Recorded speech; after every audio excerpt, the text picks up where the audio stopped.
Hello friends, today we are going to discuss blood related disorders.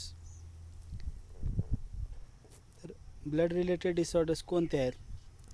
यामध्ये सर्वप्रथम आपण पाहणार आहोत हायपरटेन्शन. हायपरटेन्शनला आपण उच्च ताण असं म्हणतो किंवा हायपरटेन्शन कंडिशन म्हणजे हाय ब्लड प्रेशर कंडिशन होय. Hypertension is the condition of high blood pressure of about 140/90 or more. तर नॉर्मल ब्लड प्रेशर जो आहे तो 120 सिस्टोलिक /80 डायस्टोलिक या पद्धतीनं आपण लिहितो. तर 120 सिस्टोलिकच्या ऐवजी ते ब्लड प्रेशर 140, तसेच डायस्टोलिक ब्लड प्रेशर 80च्या ऐवजी 90 किंवा त्यापेक्षा जर जास्त वाढला तर त्याला हाय ब्लड प्रेशर किंवा हायपरटेन्शन कंडिशन असं आपण म्हणतो. Hypertension condition is caused due to cholesterol rich diet, physical और इमोशनल स्ट्रेस, स्मोकिंग, अल्कोहोलिझम और ॲथेरोस्क्लेरोसिस असे वेगवेगळे त्याचे कॉजिंग एजंट्स आपल्याला पाहायला मिळतात. तर हायपरटेन्शन कंडिशनमध्ये ब्लड प्रेशर हे नॉर्मल रेंजपेक्षा जास्त वाढतं आणि त्याचे महत्त्वाचे कॉजेस हे स्मोकिंग असेल किंवा अल्कोहोलिझम आहे और कोलेस्ट्रॉल रिच डाएट आहे किंवा फिजिकल और इमोशनल स्ट्रेस असेल. त्यामध्ये एक्सेसिव्ह हाय ब्लड प्रेशर जे की 220/120 इतकं पाहायला मिळतं किंवा हे सिस्टोलिक 220 किंवा डायस्टोलिक 120 इतकं जर ब्लड प्रेशर वाढलं तर त्याच्यामुळे काही दुष्परिणाम पाहायला मिळतात, जसे की it causes the rupturing of blood vessels of the delicate organ of our body such as brain, eyes, kidneys etcetera.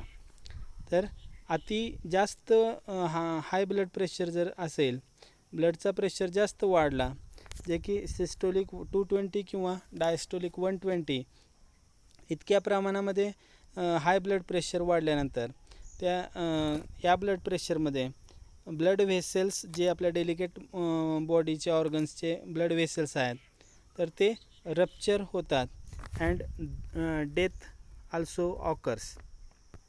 Then the next second one that is the coronary artery disease, ज्याला CAD असं म्हटलं जातं. तर coronary artery disease काय? It is the condition of atherosclerosis. Atherosclerosis हे काय आहे? Atherosclerosis is the condition of deposition of the fatty substances to the inner lining of arteries. म्हणजे फॅटी सबस्टन्सेस जे आर्टरीजच्या इनर लायनिंगवरती डिपॉझिट होऊन त्या आर्टरीजचा ल्युमेन हा नॅरो होतो. या कंडिशनला आपण ॲथेरोस्क्लेरोसिस असं म्हणतो. And coronary artery disease is the condition of atherosclerosis and it is caused due to narrowing of coronary arteries. Coronary arteries ज्या हार्टला ब्लड सप्लाय करणाऱ्या आर्टरीज आहेत आणि या कोरोनरी आर्टरीजचे ल्युमेन हे नॅरो होतो किंवा कमी होतं, त्याच्यामुळं एक CAD म्हणजे कोरोनरी आर्टरी डिसीज पाहायला मिळतं. Blood flow to the heart is reduced and heart muscles damaged due to low blood supply. जर ब्लडचा सप्लाय कमी होत असेल त्याचं कारण काय? तर हार्टला होणारा ब्लड सप्लाय रिड्यूस कधी होतो? ज्यावेळेस हे ॲथेरोस्क्लेरोसिस कंडिशन असेल, म्हणजे आर्टरीज ज्या की कोरोनरी आर्टरीज आहेत त्याचा ल्युमेन जर नॅरो होऊन ब्लड सप्लाय जो हार्टला होणार आहे तो रेड्यूस होतं आणि त्याच्यामुळं हार्टचे मसल्स डॅमेज होतात. The common symptoms may be mild chest pain और heart attack may be occurs. तर याच्यामध्ये जे महत्त्वाचे सिम्पटम्स आहेत, लक्षणे आपल्याला काय पाहायला मिळतात? तर माइल्ड चेस्ट पेन आहे, त्याचबरोबर हार्ट अटॅक्ससुद्धा येण्याचे चान्सेस वाढतात.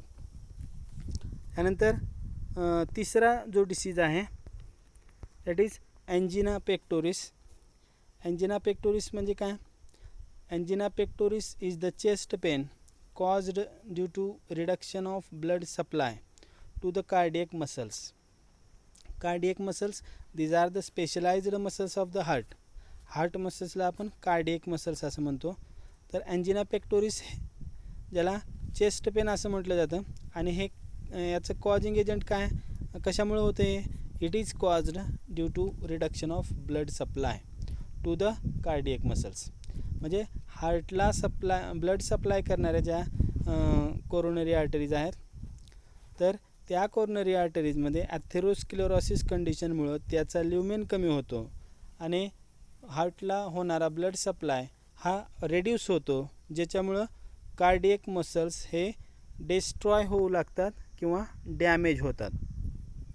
And it leads to the heart attack condition or which is also known as the cardiac attack, or sometime cardiac arrest is also occurs. That means the complete stoppage of the heart function, ज्याला आपण cardiac arrest असं म्हणतो.